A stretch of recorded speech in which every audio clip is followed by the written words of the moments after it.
그래서 운동을 열심히 해서 땀을 쫙 빼고 맥주 같은 걸 마시면 너무 좋죠. 안 돼. 예를 들면 라면에 밥 말아 먹기, 마무리 볶음밥 먹기, 과일에 설탕을 더한 이제 탕후루 먹기, 이런 거 전부가 방폭탄이거든. 이런 조합은 피하는 게 좋아. 원장님 오늘 왜 이렇게 피곤해하세요? 오늘 점심에 잔치국수를 좀 많이 먹었더니 엄청 졸린 것 같아. 그냥 잔치국수 핑계 아니에요? 아니야, 탄수화물을 많이 먹었잖아. 혈당 스파이크가 와가지고 졸린 거라니까. 맞아요. 이제 저희 혈당 관리해야 될 나이잖아요. 그치, 이제 그럴 나이가 됐어. 그리고 요즘 사람들이 이제 건강 관리 중에서도 이 혈당 관리를 가장 많이 신경 쓰고 있는 것 같아. 이 혈당이 단순히 이제 당뇨나 고혈압 같은 질환 말고도 피부랑도 연관이 있거든. 혈당이 피부랑도 연관이 있어요.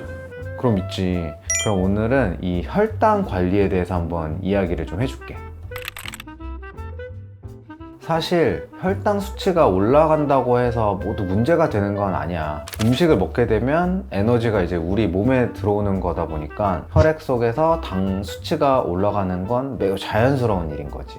근데 이제 자연스럽게 일어나는 적정한 수준이 있는데 이 혈당이 급격하게 오른다거나 그 수치가 너무 높으면 문제가 될 수 있어. 최종 당화산물이라는 것 때문에 그래. 당화산물이란 게 뭐냐면 쉽게 요약을 하자면 당이 화학 반응을 하면서 만들어내는 물질이야. 우리가 먹는 탄수화물은 흡수하고 나면 포도당이라는 형태로 몸에 돌아다니게 되거든. 돌아다니다가 이 포도당이 단백질이나 지방 성분이랑 만나서 결합을 하기도 하면서 이 당화산물이라는 게 만들어지는 거지. 이 당화산물은 일반적으로 우리 신장을 통해서 배출이 되는데 일부 한 10% 정도는 분해가 되거나 배출되지 않고 쌓이기도 해. 그러면 음식을 많이 먹으면 먹을수록 당화산물이 더 많이 만들어지겠네요.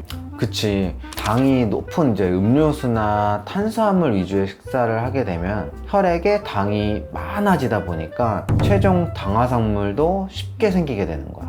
그래서 혈당 스파이크를 조심해야 되는 거야. 특히 이제 술이 이제 가장 큰 혈당 스파이크를 일으키니까 술 적당히 마셔야 돼. 이 최종 당화산물은 그냥 가만히 있지 않고 결합을 하게 돼. 근데 이제 콜라겐이랑도 결합 반응을 해서 문제가 생기는 거지. 콜라겐은 우리 피부 조직의 탄력을 유지해주는 지지대 같은 중요한 존재인데 최종 당화산물이 콜라겐이랑 만나게 되면 이 콜라겐을 손상시키게 되면서 피부 탄력이 떨어지게 되는 거야. 근데 이 혈당 스파이크가 최종 당화산물을 만들어내는 것 말고도 문제가 더 있어. 물론 많은 곳에 영향을 주지만 산화 스트레스라는 것도 증가하게 돼. 산화 스트레스는 이제 체내에 대사가 일어나고 나서 생기는 부산물인 활성산소나 활성질소가 과도하게 생성이 되면서 세포나 조직에 손상을 일으키는 걸 말해.